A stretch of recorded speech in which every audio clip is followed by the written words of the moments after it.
Hi, I'm Chinwe.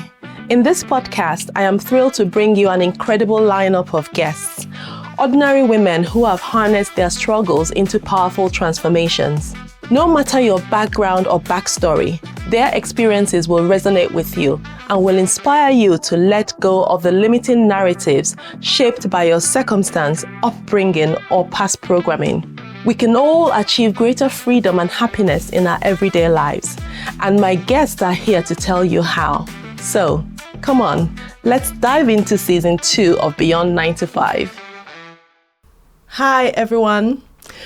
My guest today is a devoted mom and co-parent to 2 wonderful girls, one of whom faced significant challenges with her sleep. Like many of us, she wrestled with self-doubt and worried about how she could cope with this. But everything changed when she came across a stranger. She came cross paths with a stranger, another woman who truly understood her struggles and who gave her a piece of advice that really changed everything. And so, from the depths of her own difficulties, she emerged to create a business with a mission to help other moms and people who are feeling isolated with the struggles of keeping the night watch every night. Join me, therefore, in welcoming the amazing Sam Sadighi. Hi, Sam. Hello, how are you? I'm good, thank you. Did you get here okay? I did, and I only got rained on a bit, so that's good. Oh, that's good. That's good. Because it could have been rained on a lot, and we would have had to, I don't know, get makeup everywhere, hair everywhere. Yeah. Tell me about it. We're good. It. I love the optimism and the good-naturedness of you. We'd met a couple of times online as well, and really hit it off, and our conversation flowed, and we have one thing in common other than the natural banter, and that's sleep. Right? Yes. I am, in my practice certainly, and in my personal life, I am big on sleep, right? Yes. And we're going to talk right into it today. So I'm super excited, you guys, for everybody to hear, listening to our conversation today. But Sam, can I start with in a way, your professional career and the beginnings? You trained as a psychologist, right? Was that Psychology degree? Yes. Yeah, you had a yes. Tell me about that career choice. Why psychology? It's been a while back, I know, but why psychology? So for one reason or another, I didn't go to university at 18. I went straight into work, and I was working in recruitment. But then I've got a twin sister, and she graduated from uni. And I just thought, actually, do you know what? Maybe I should get a degree. So at 21, 22, I started doing a psychology degree because I was in recruitment. Psychology was something that I'd always been really fascinated by. I love people. I love trying to understand why people do the things that they do and kind of those mechanisms behind it. Plus, I'm quite nosy, and that kind of goes hand in hand with psychology. So I decided to start doing a psychology degree in my early 20s. I was working full time, and at the time thought, I'm far too busy to be studying and working full time. I'll just take a bit of a break with my degree. Apparently, you only get, I think it's 16 or 17 years to finish a degree. Who knew? Suddenly realised that I'd got well over halfway. I only had about a year or 2 left of the degree, and realised that I needed to go back to it. I needed to finish it. I'd done too much to just completely lose it. Yeah. By that point, I had my youngest. So I had two children, sort of a 2-year-old and a newborn. And I was having to hit the books again, which was pretty painful, to be honest, which we will absolutely come to, I'm sure. But I just love psychology. I just think it's so fascinating. And actually to the extent that even my kids are starting to get into it at nearly 8 and nearly 10. They're starting to understand, and they're kind of wanting to to kind of understand why people do stuff and things like that. So yes, I love that they're role modeling around you, and they're getting a sense of what drives you and what what makes you tick. Yes. And I love that they are curious about that. Yeah. You know, one of them was your youngest one. Yes. She struggled with sleep disturbance. Mm-hmm. Tell me about that. How did she present with her sleep? So she basically would be awake between about 2 and 4 every night for so it's about 2 hours. And we kind of got used to it, really. And we had friends who had used sleep consultants and things like that, but that's because their child was waking every 20 minutes or whatever. And honestly, when I reflect on it, I don't know if I was gaslighting myself or if other people were gaslighting me, but it was very much a case of, oh yeah, but at least you know that she's going to be awake then. You just need to deal with it. You just need to, this is what parenthood is about. You just have to crack on and, put up with it. And it was only when I was writing my dissertation for my degree, and I was just exhausted. I was absolutely exhausted. And I now know I was doing everything wrong for myself because I was relying on caffeine to help me get through the day. And then, of course, I couldn't sleep at night because I had too much caffeine in my system. And then by the time I did fall asleep, she was awake. Yeah. So I was an absolute mess. I was just physically, mentally and emotionally just on my knees, completely on my knees. And she wasn't thriving either. The relationships at home weren't good. I wasn't the mum that I wanted to be because I'd lost my rag too quickly and then felt really guilty, the way that we all do. If you have kids and you shout at them for whatever reason, you then feel guilty, then you try and kind of make it up, and it just wasn't a good time. And I kind of now feel really sad that I didn't do something about it sooner, because there was probably a couple of years that we're never going to get back, when they're that small, and I wasn't the mum that I wanted to be. Chances are, even if we had got help for it, there would have been something else that then meant that I wasn't the mum that I wanted to be. This is just mum guilt, isn't it? Yeah, mummy guilt, totally. I think there's something to be said about parenting, right? Where there is this pressure to parent and parent well, right? Yes. And I was listening to a podcast recently where someone said something really interesting. He said, and he's not a parent, which in a way makes me respect it even more. But anyway, he said that if parenting is the hardest job in the world, because that's what he hears all the time, which is true. We all say it's so hard. Why do we expect to be good at it? I like that. Do you see what I mean? Yeah. Why do we actually expect I'm going to be good at it? And also, what's the yardstick for being good? What's the yardstick of being a good parent? As long as my opinion, and with families that I work with friends, with myself, as long as whatever I've done is with the best intentions, then I'm nailing it. Enough. Yeah, that's enough. It's not, you can't get, it's so easy to get pulled into that comparison, especially, oh, your child's rolling over. Oh, mine's not. Oh, your child's talking. Oh, mine's not. Or, oh, my child's doing this. Oh, yours is. It's so easy to get into that. But it's not doing anyone any help at all.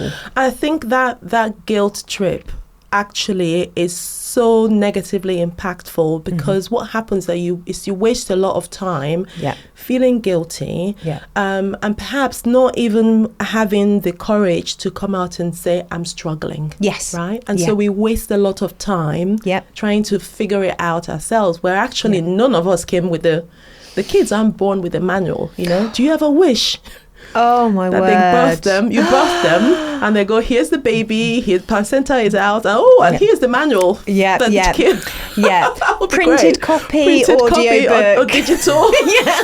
Oh my goodness! That would have been amazing. That would be amazing, wouldn't it? Yeah. But I think we'll waste a lot of time feeling like we ought to know what to do, isn't it? Yeah. Doesn't help if other people around you is giving you that level of subliminal, well, maybe it's her, maybe it's you, maybe it's your job is usually what we get. You shouldn't work. That's your fault somehow. You know? Yeah, absolutely. Yeah. And I think we are our harshest critics. Yes, true. For sure. Yeah. But yeah, I mean, as long as just try your hardest, really, isn't it? Exactly.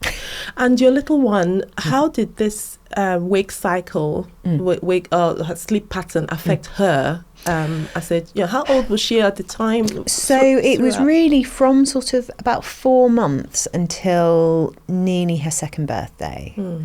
And her speech was quite delayed.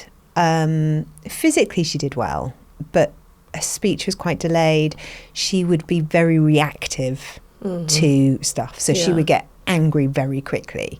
And now we can anticipate that that's what's going to happen. She goes from 0 to off the scale angry when she's tired now. Yeah. So if we know she's had a bad night, you just need to step away. So yeah, bless her. So she really struggled with sort of processing her emotions and things like that. Speech wise, she really only said the word mama, to be honest. She did speak a bit more than that. She would kind of babble and I could understand, but other people couldn't. And so that then made it really tricky as well, because friends would kind of say, well, why don't I just take her for an hour and you can just, go for a nap or chill out or whatever. It's like, yeah, but you can't understand her. Yeah. So that then made it harder as well. Yeah. And even her dad kind of struggled to understand what she was saying and things as well. But then once she started to sleep, we then started to see a definite improvement. And it wasn't a overnight thing, but there was definitely an improvement once the sleep got better. Everything else got better. And I think, again, I was then able to interact with her better. So when she was trying to speak, I actually had the cognitive capacity to try and listen to what she was saying as well, rather than just like, oh, it's just noise, I don't know. No, here's your dummy, or So I think it was kind of all of it, really. Yeah. I mean, physically, because you would have been studying as well, going to school and trying to finish your degree on no sleep. Yes. I bet you think, knowing what you know now about sleep, you think back then and you're like, oh my God. Oh, yeah. And I would, because of the caffeine, because I just wasn't tired, I would stay up watching TV. Yeah. I can't ever watch Mad Men again, because that's what I just completely binged Mad Men for ages. I mean, John Hamm is great, but it triggers you. It does. It's like 50-50. Oh no. But yeah, it was really hard, really hard. And I again, if I were to go back and do it again, there was so much that I would change, so much. But glories of hindsight. I think it's probably worth talking about the impact of poor sleep here, right? Between the two of us. Not that we want to scare the hell out of our listeners, but people don't realize that actually there's a reason why we as humans spend a third of our existence in that state. Yep. So people say go to sleep as if it's some kind of activity or something, but actually it's a state. You have two states. You have a state of wakefulness and a state of sleeping, right? Yep. Which are both equally necessary, right? So it will be interesting to for us, I think, to share what happens when we don't sleep. Yes. So, I mean, obviously there's levels of lack of sleep. The amount of, because I work with children and adults, and the amount of adults that I speak to who say, well, I've been getting 4 hours sleep for years and, I'm fine. Are you? No. Are you really? I don't think you are. So, it basically, lack of sleep is going to affect us physically, mentally and emotionally. Yeah. And it's because we need that chance for our bodies to rest, recuperate. We need that time to recharge, because without it, we're running on empty. Yeah, we are. And it's not just it's the whole thing. It's, you know, yes, we know for good health we need to eat well, we need to exercise, but if we're not sleeping well, our hunger hormones are out of kilter. That's right. So we're then going to want to eat the wrong kinds of food. We're going to overeat because our body isn't, or our brain isn't telling us that we're full. And so this is the same for children as for adults. You know, this applies to across the lifespan. If we know that we need to exercise, well, one, we're not going to be terribly motivated if we're tired, but also we're more likely to injure ourselves. And the physical recovery from exercise is just so diminished. And I mean, without going into the sort of the science of it, you know, during sleep is when literally your body recovers from what's happened the day before, isn't it? So physically, you're repairing your muscles, your bone. If you're a child, your child is growing 2 a.m. in the morning, growth hormone spikes, and then it comes and fixes everything while they're asleep. You know, there is a reason why you have the non-REM sleep as well, isn't it? Where you're completely still, and then your body is repairing while you're doing that. If you don't sleep well, you're going to miss a whole chunk of the goodness. So it's not just the physical bit as well, especially for children. I'm a pediatrician, guys. If you've not deduced it by this season, you probably know, and I'm big on sleep. So I'm seriously trying to avoid a lecture consultation here. So I'm going to steer away from this, but just, you know, and I think, have you read any good quality material on sleep that our listeners could go and reference or recently? So the one that everyone would, you know, as soon as I say to people what I do, most people say, oh yeah, I read Why We Sleep by Matt Walker. Matt Walker, yes. It is a good book. However, it's quite detailed. It's very intense. detailed. It's not particularly written for the layman. And he actually admits that he didn't fact check some of the information in there as well. So his podcast is really good. Obviously not as good as yours, obviously. Thank you, Sam. Did you hear that, Matt? But the book that I really like is Nodding Off by Dr. Alice Gregory. So she basically goes through sleep through the ages, through our age, through the lifespan.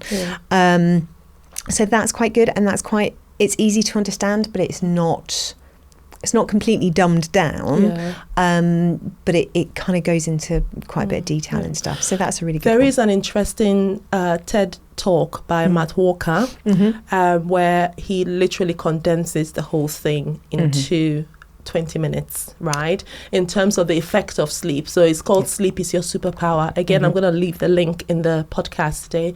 I thought that was a really good podcast, right? A bit scary. Because then, you know, he really does inform you about what you need to know about sleep. And when children come to see me in clinic and we're discussing their sleep, I often say to parents to go and listen to that podcast. Because if I haven't, you know, worked it out for you here in the time we've got, that's a really good one to go and listen to. So guys, look it up. And then I'm also going to leave Alison's book. Alice Gregory. Alice Gregory. What's it called again? Nodding Off. Nodding Off. Yes, I'm going to leave that link there in the book.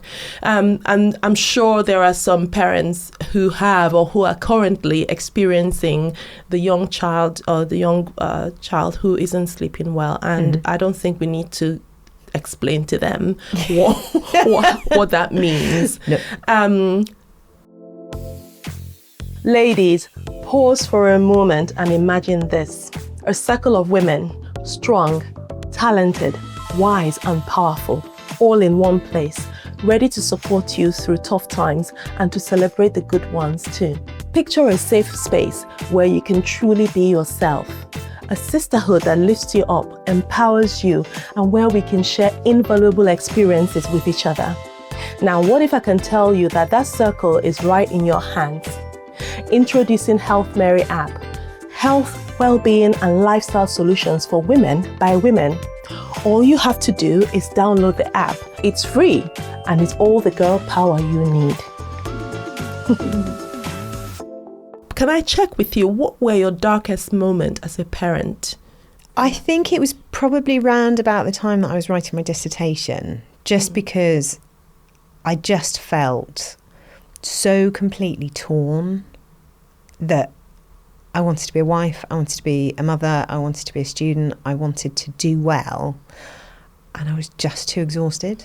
I completely lost track of who I was, and that now kind of almost sounds quite a bit over the top, but I really, I was eating absolute rubbish. I was about 25 kilos bigger than I am now, because I was just knackered, and I wasn't looking after myself the way that I now know that you need to. Self-care isn't selfish, and I was trying to put everyone else first. I was trying to put everything else first apart from myself, and that felt like that was the right thing to do at the time.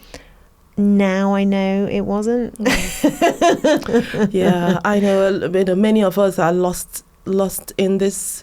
There are moments where you feel lost as a parent, full stop. I don't care what kind of, or how great your kids are, how whatever. There are those moments where you're thinking, what the am I doing? I had a few of those this weekend, actually. Yeah, I know. The answer came eventually from a stranger. Was it the answer that came, or was it the light switch, or was it? Tell me about that encounter. Yeah, so it's a bit of everything, really. So it was one of those. We were on holiday.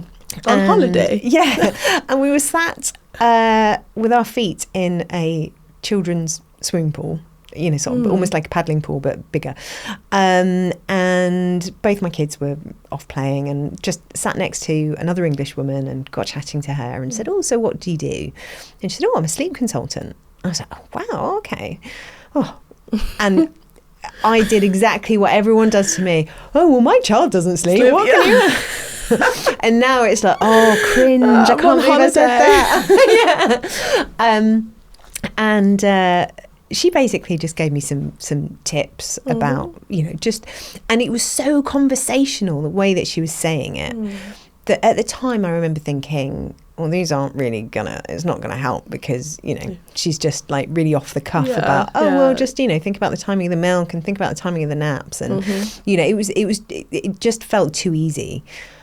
And then we started to implement those changes, and it worked. And it was like, wow. This is nuts. This is crazy. And it was round about the time that I was finishing my degree. And I because I'd started the degree so many years before, I didn't honestly know what I was going to do with it now. There were lots of different ideas, but, when I'd started out, I was 20s and kind of ready to go out and take on the world. I still was wanting to take on the world, but had 2 kids in tow. So, it wasn't going to be quite the same. And I just realised that actually it worked really nicely, the psychology background with helping people with their sleep. So I then trained to help families with children that didn't sleep very well, and very quickly realised that often people who do that stay within the child realm. So they then do baby yoga, they do baby massage, that type of thing. I'm not saying anything against that, but personally, I was more interested in the psychology behind it. I was more interested in the science of getting people the sleep that they need, because, I'd been an insomniac as well, in my 20s and 30s, and then had not been sleeping well myself because of my daughter. So it was like, no, actually, I want to keep training. I want to be able to help everyone, basically. So then went on to do qualifications in cognitive behavioural therapy, brief behavioural therapy for insomnia, all sorts of other qualifications, so that I can really help anyone. I think people forget that the child comes attached with a parent.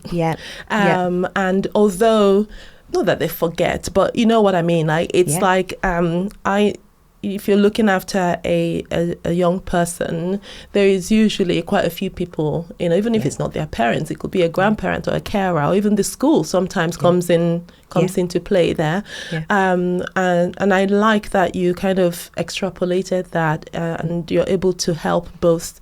That would be the perfect consultation, because actually sometimes when I'm seeing the child in my clinic for sleep, I'm looking at parents and they look like, I'm like, who's helping you? Yeah. Like, do you see what I mean? Yeah. And I also think that there is a cause and effect cycle there, isn't it? So where the child's sleep is affecting the parent's sleep, and the parent's lack of sleep is affecting the child's. Yes. So so that overall approach is so important, isn't it? I think also when you get older children who then, we need to lead by example as parents. If kids see us laid in bed scrolling through our phones, or, having really inconsistent schedules, not because of work, but just because because we can, then kids aren't going to take sleep seriously either.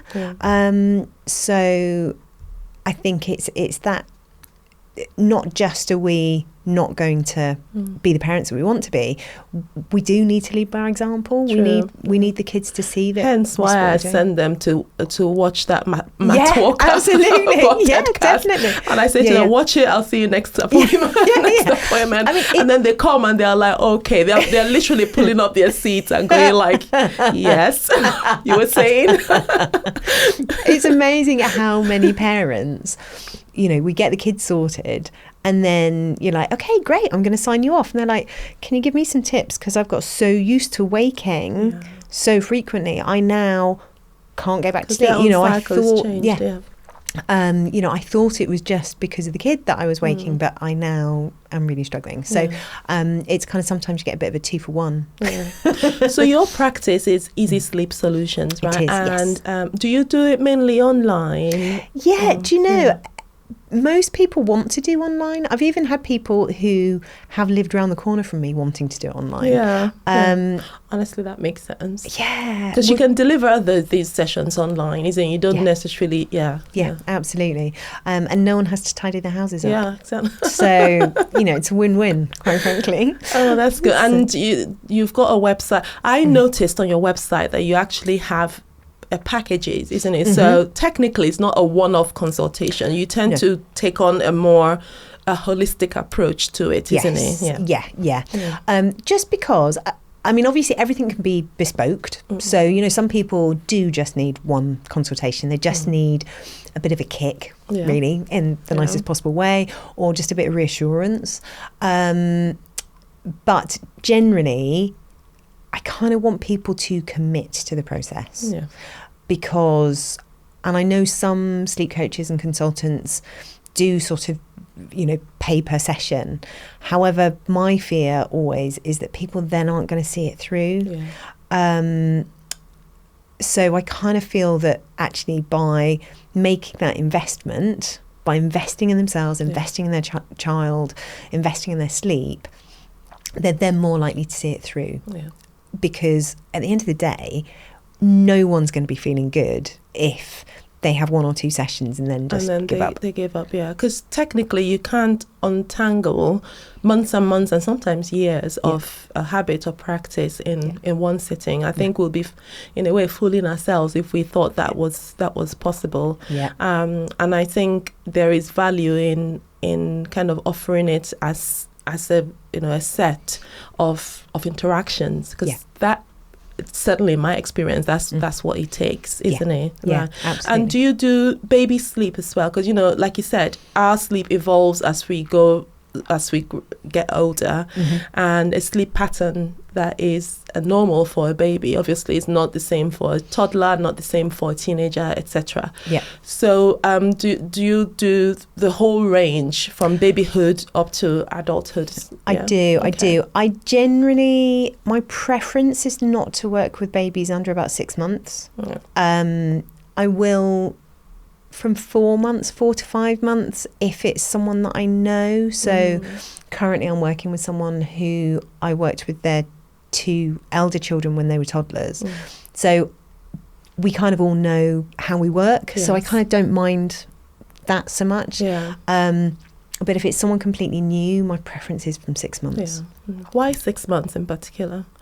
I don't know. Yeah. It's just I would think that maybe 6 months, up to 6 months, the kids, the babies are allowed to sleep however they want. Yeah. That's their natural pattern. They're still finding their feet, so to speak, isn't it? And I think as well, they are just a bit more robust by 6 months. Yeah.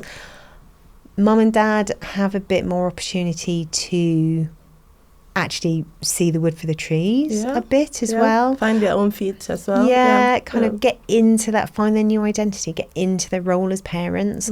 Whether you could have 5 children, it could be fifth child, but there's still going to be things that you've got to get used to.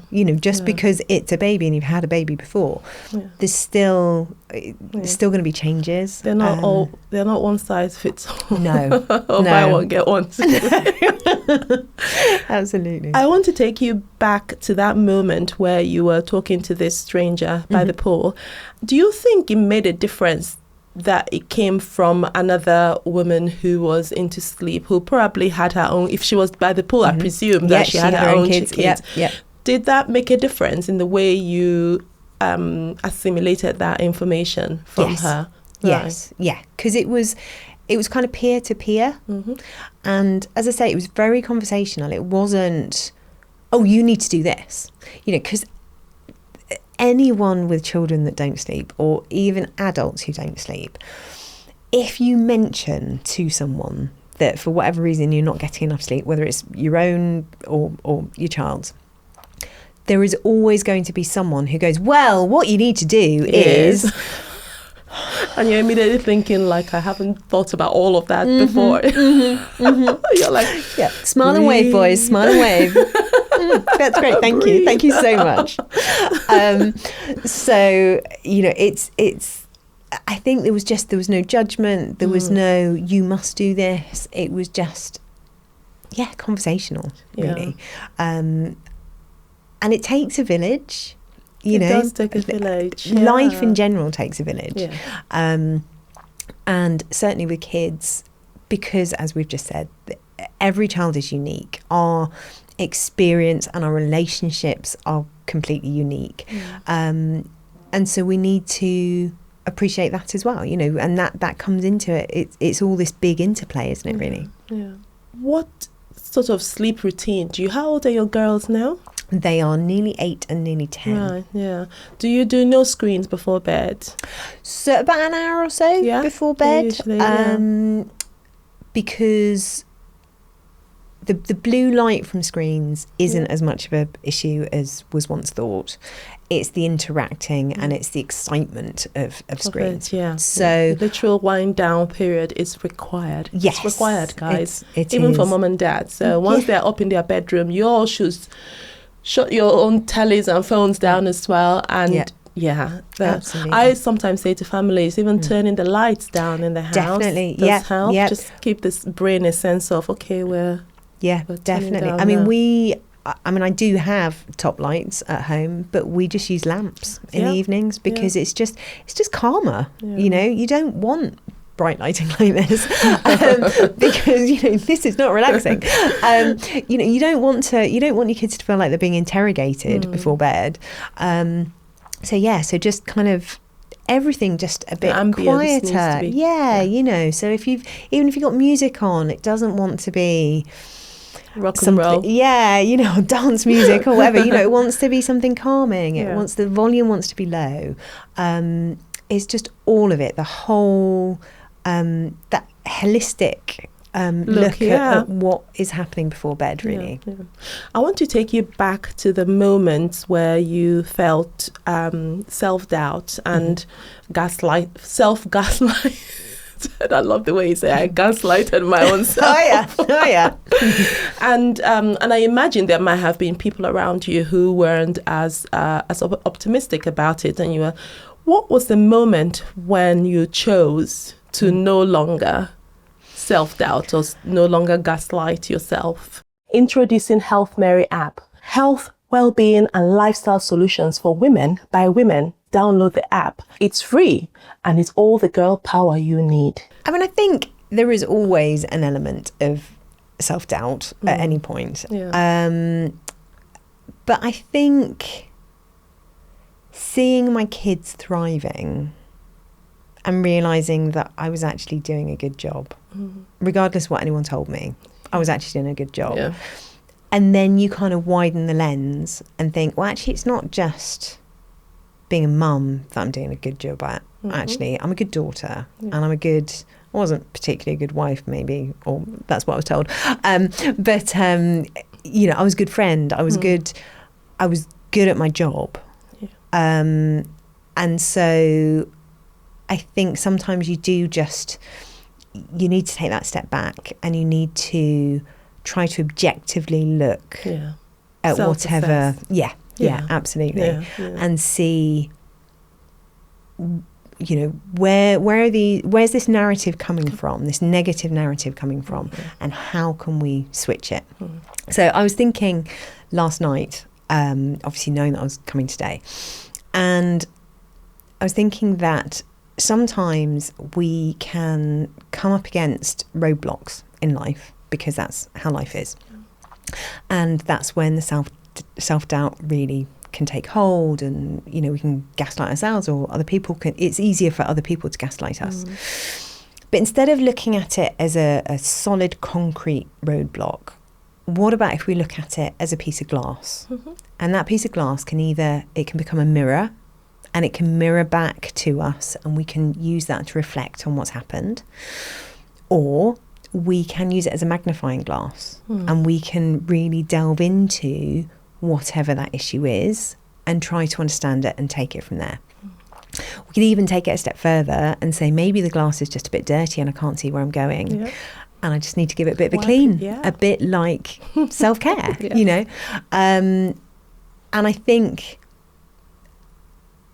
for all of us, I think we need to recognise that we are superhumans, but we're not superhuman. Yeah. And just accept that we all make failures. Yeah. And that's okay, because that's what makes us us. I love what you just said now about self-doubt, taking the point of self-doubt and transforming it into a moment of self-assessment and widening the lens a little bit. Yeah. Because then you will realize that you're not doing half bad, actually. Yeah.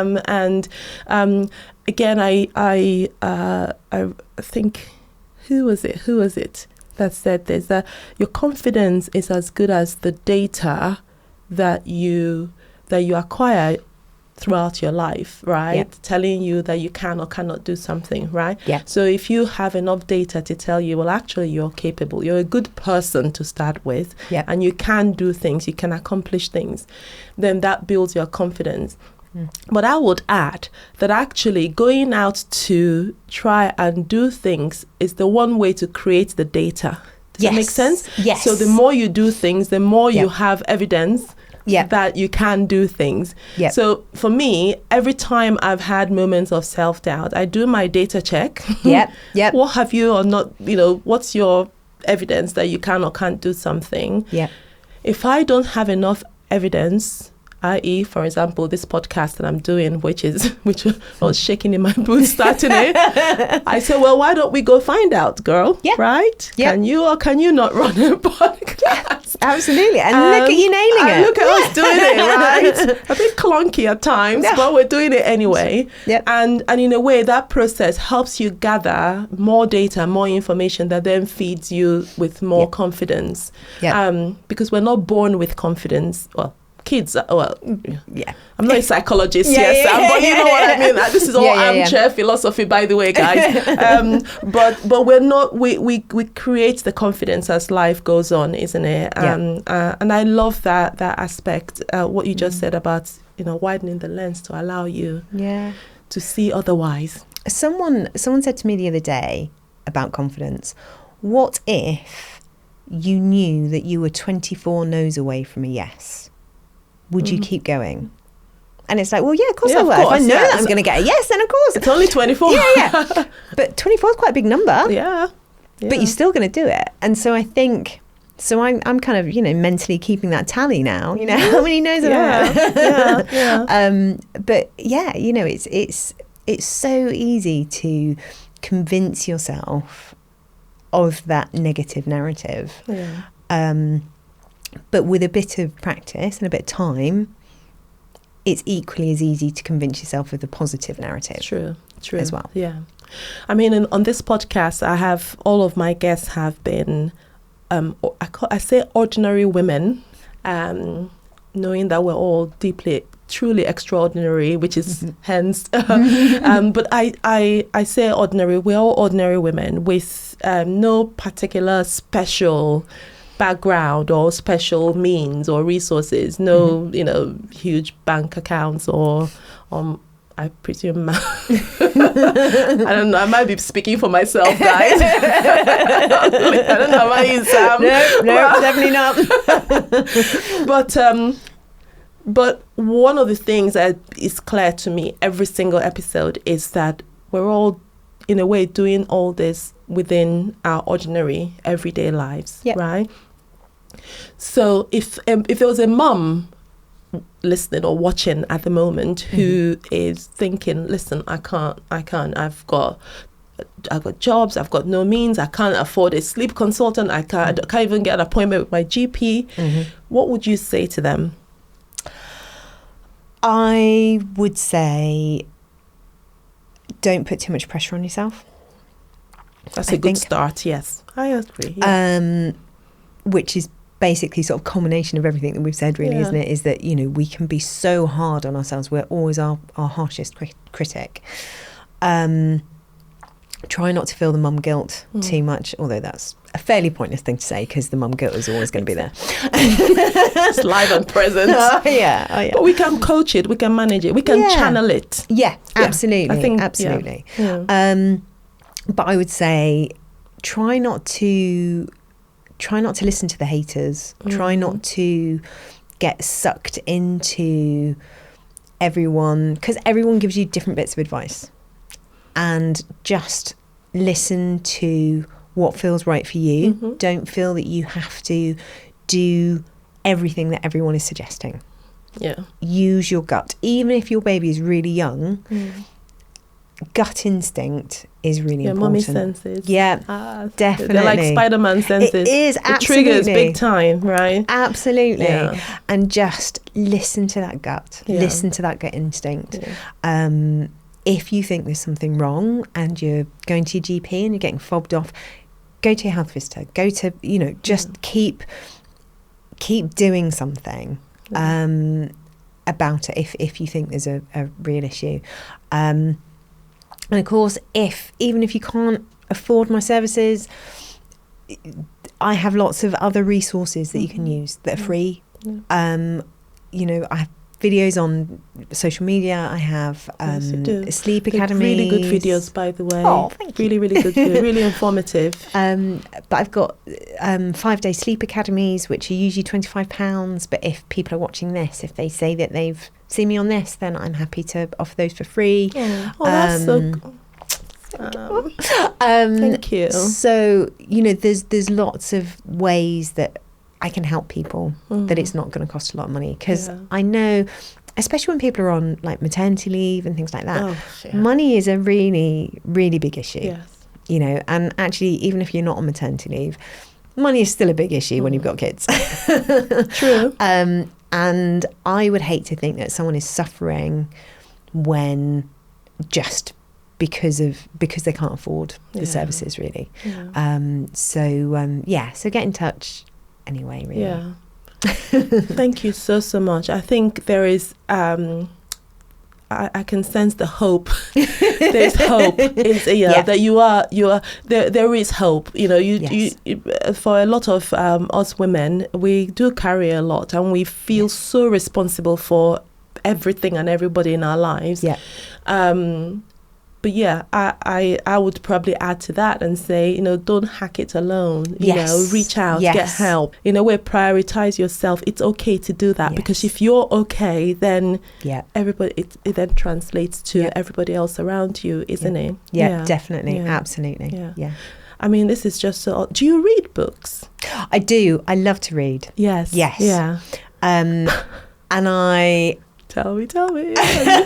So I haven't actually finished this one yet. Can I have a look? So yes, it's the Insecure Girl's Handbook, which I thought was quite apt for this really, and it's just all about getting rid of that self-doubt that we were talking about. Yeah. Because I think for so many, I mean, we've talked about this already, but self-doubt is something that, and insecurity and imposter syndrome and all of that is just something that can come really naturally for women and men as well, and absolutely for men as well. There's this big issue about mental health for men and well-being and all of that. I love this what's written in front here. It says, this book shows there's insecurity in all of us and that it doesn't diminish our power. Yes, absolutely. I would agree. Yeah. I would agree. In fact, sometimes those insecurities can be the transformation. That is, they can be the nidus and the stimulus for the transformation. Look at you in your story, for instance, feeling, I can't handle this big sleep issue. I can't. And then here we are. Yeah, absolutely. Really making a positive impact. Yeah. That is super awesome. I'm going to read out to you. Okay. A quote from the Evergreen book. Okay. Do you think it's weird I call it the Evergreen book? Because it's not... Yeah? No. All right, thank you for that validation. Why did other people say I feel it's not creative and not, like, it's not inventive. No, I like it. No, it is. It's evergreen. No. Evergreen. Because it's technically green. It is technically green. You guys can tell I have a bit of insecurity about this evergreen book. Every single guest I ask them, what do you think about the title of my book? Yeah, no, I like it. Anyway, so I'm going to read the quote from the guest before you. Okay. And then you'll get to write down the quote for the next guest that's coming after you. But let's read. Let's see what they had to say. Right, okay, I need to get the page. Right, this says, what you want exists. Don't settle until you get it. Love it. Yeah? Yep. Completely agree. Some people might say, what if I never get it? Does that matter? No, I think it's the journey. The journey, there you go. Isn't it? Yeah. And I think sometimes we can kind of adjust what we want along the way anyway. I was having this conversation with someone last week that, sometimes I'm not one of those people that believes in the universe and, I don't, all things like that. I do believe in serendipity and I do believe that sometimes things happen for a reason. Yeah. Like, my kid not sleeping, I'm now doing a job that I am unbelievably passionate about. Yeah. And I do think that, actually sometimes there might be something that we think that we want, but then along the way, things change beyond our control and it gets us to somewhere better. Yeah, true. Maybe. I think our passion, again, Beyond 9 to 5 podcast is about, passion and purpose, right? Yes. Sometimes that the purpose is, I think, it develops, and in a way we are drawn to it somehow. Serendipity, you say, but I think I agree with that. I mean, look at you, the timing of your degree, when you had it around, it feels like it was all meant to be coming together at that point in time. Yeah. And I guess what's in between the lines in this phrase here that says what you want exists, don't settle until you get it. It's that thing about not settling. For me is the key. That implies that you're not sitting still. You're still moving. So this phrase is actually encouraging movement. Just keep swimming. And there's absolutely. Absolutely. And there's no there's no speed limit to it. There's no minimum or maximum speed. It's just as long as you're still going forwards and you're not just being sedentary, then absolutely. I love that. Sam, thank you so much for coming. Oh, This has thank you for been, having me. I think we should probably do an entire podcast on sleep. Yes, right? shall we? Between the two of us. I think we should. We might have another episode, I think. Have you back sometime soon so that we can dissect it. Yes. I think it's the hidden pandemic. Right? Yes. The sleep issue. Yes. It's from the baby to the grandparent. Everybody is in a way, and I think it's hugely affected, especially in the West. In the Western culture, it's a massive problem. And I think in the East as well. Yeah, actually, it's global. So yeah, it global is. It really is. Pandemic of sleep, yeah. And I think industrialized nations. Probably really have a real issue. Yeah. Yes, it's great that we've got internet, it's great that we've got TV, it's great that we've got lights, but actually if you look at those sort of rural communities that don't have any of that, they don't need concealer. No, they're living life expectancy, everything else is so much better. Yeah, for sure. Thank you so much, Sam. Thank you. Until next time, guys. I hope you've enjoyed today's episode. Keep your purpose front and center. The universe is pulling you towards something. Do not give up hope. Do not stop still. And if you need it, please reach out for help. I'll leave Sam's links, her website and her Instagram handle in the description below. Please check it out, all right? And if you do book a session with her or reach out for her for the academy, then please make sure you mention Beyond 9 to 5 podcast. And yeah, thank you so much, guys. Look after yourselves. Coming up next week on Beyond 9 to 5. Everything that I do shows them female empowerment. They see that I've had various different jobs to make sure that I can be there for them, doing live radio, presenting on shows. They see me hanging out with some fantastic friends, and I think all of that just shows that it shows strength of character. I've always had a really strong working ethic. If you're not brought up with money, you have a lot more respect for it. Yeah. I was 18. I bought a 3-bedroomed house, which was quite nice. There is a lot of positive female empowerment out there, but as I said, I think there are so many people that are teetering on the edge of looking for an excuse to bash a successful woman. We should be defining success, right? As a young woman growing up, I never actually heard anybody, my grown-ups at the time, talk about what success means. And I don't think we talk about it enough to our children, and we don't speak to them directly enough about it. I do a lot. It's so easy for young children to kind of see somebody with money, especially on social media, or see their friends who've got money and like flash cars and things like that. What's your definition of success? For me, I would say success is